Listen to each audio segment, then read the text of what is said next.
a specific question. He said, do you wish to get well? And I don't know if you guys have noticed, but he never answered Jesus. He immediately went to the excuse of what was happening around him instead of talking about his resolve within him, the decision that he's made. Some of us are just one decision away from being delivered and one decision away from being in bondage. And that's how life works. You are one decision away from being totally delivered and one decision away from being in total bondage.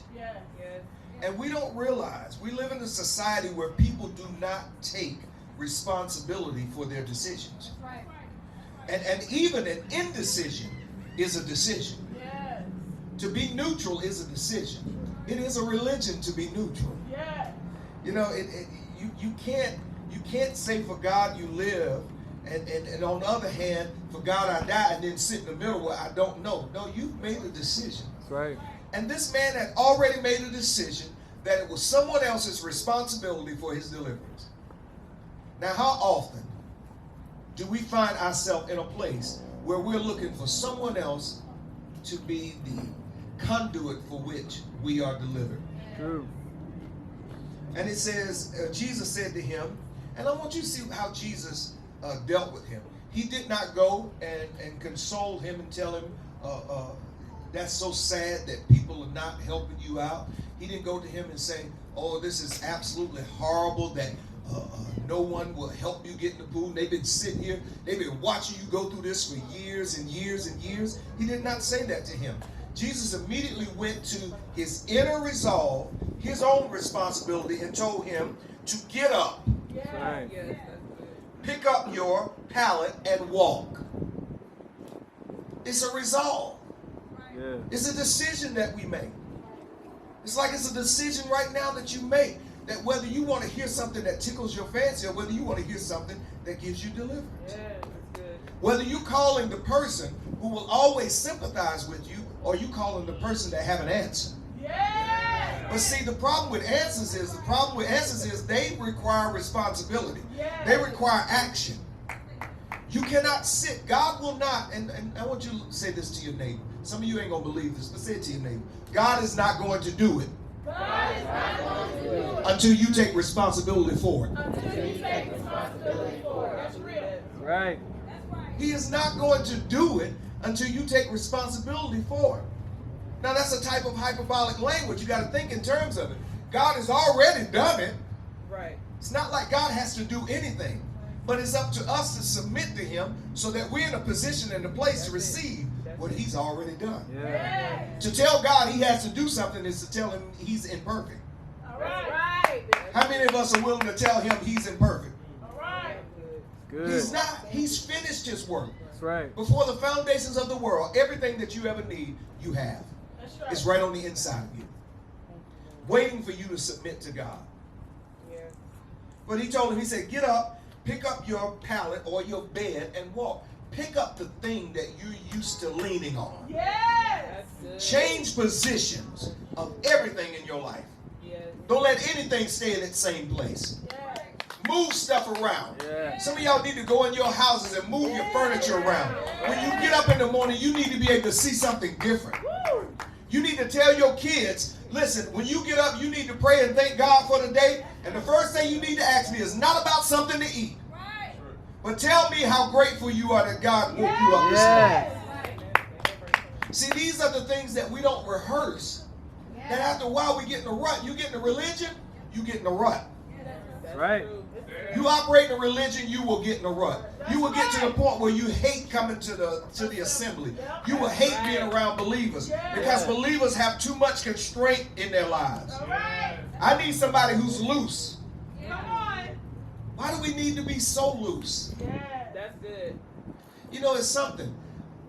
Your liberties can keep you from operating in freedom. Yes. That's good. Isn't that something? Our liberties, what we're able to do, can keep us from being free.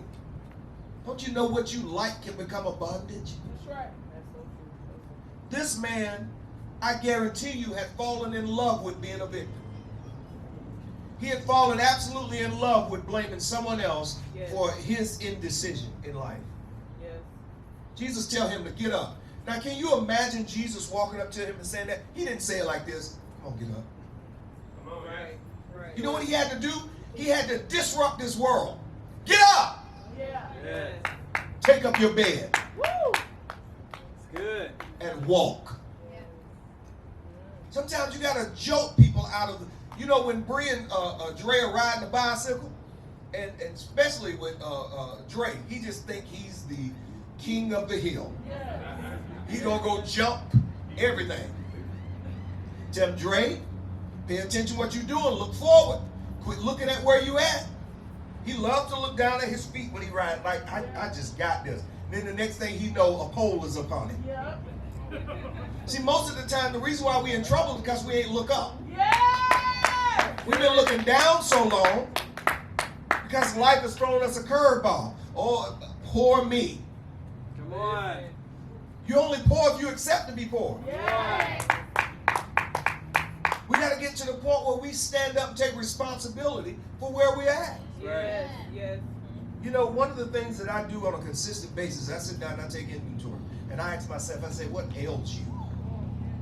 I ask myself that time, what ails you? What is the problem that you're having right now that's keeping you from moving forward? And majority of the time, all of the time, I find, Jose, that it's me. Yeah. It ain't nobody, it ain't my wife, it ain't my children, it ain't the church, it ain't the athletes, it's me. Yes. We decide to be victims. Yeah. That's true. We think just because trouble happens in our lives that we must take on the clothing of a victim. Yes. Yes. Just because something happened, I'm the victim.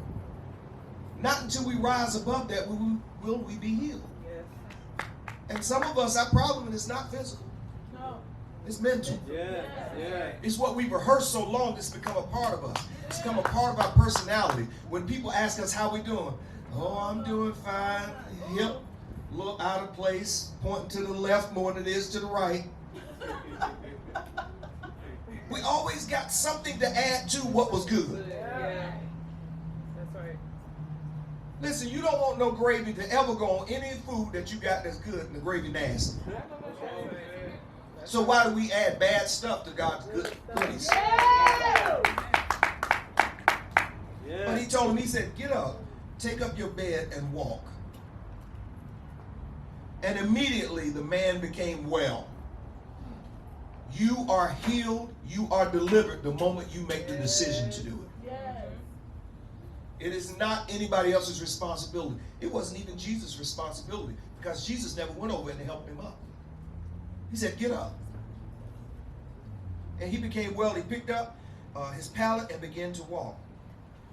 And then it says, now it was the Sabbath on that day. I want y'all to watch what we do religiously. It was on the Sabbath on that day, 10th verse. So the Jews were saying to the man who was cured, it is the Sabbath, and it is not permissible for you to carry your pallet. Isn't it something? People are more into their religion than they are what happened Yes. and what God did. That's right. Y'all remember that with the man who was possessed with the legion demons? Y'all remember after he got healed? Y'all remember how the people respond? Y'all remember that? The man was healed, and then he went into the town. The people say, is that not the one who was in the field cutting himself? Is he the one that was a lunatic? And you know what the people did? They found his deliverance and told it to leave. Yeah. They sent Jesus out of the area because they could not take the responsibility that came about when healing and deliverance came. All right. Ooh, that's good. Yeah. We've got to an epidemic in the church. Yes. Yep. A responsibility epidemic.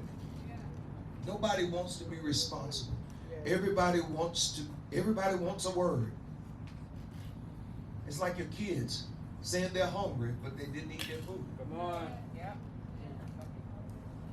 We sit here, we're gonna go back home. How many of us are gonna go back home operating the same way? Come on. We often talk about that, but how many of us actually hear the call Yes. and make the change? Yes. My God. Many are called, but few are chosen. How are they chosen? They're chosen based on their response. Yes. That's good. You forgot the name of the movie with Nicolas Cage? That wasn't Knowing, was it? Yes. Yeah. Knowing. And it was so funny. At the end of the movie, he'd get ready to get onto the ship to go with them because the earth was getting ready to be destroyed. And the angels that were manning the ship, they stopped him. He couldn't even understand what was going on. Yes. And his son looked up at him because his son had not been contaminated Yes. with the world gains and how the world operates. His son was young enough. See, some of us need to be young enough in this thing. Come on. We need to not think that we know everything. He was young enough to hear, and his child told him, he said, only those that heard the call can go. Yeah. My God. Many are called, but few are chosen. What is God calling for right now in your life that your own pride will not allow you to hear? Yeah. That your own irresponsibility will not allow you to hear? That your own excuses, that it's someone else, Help us. that it's something else. Yeah. What is it that's hindering?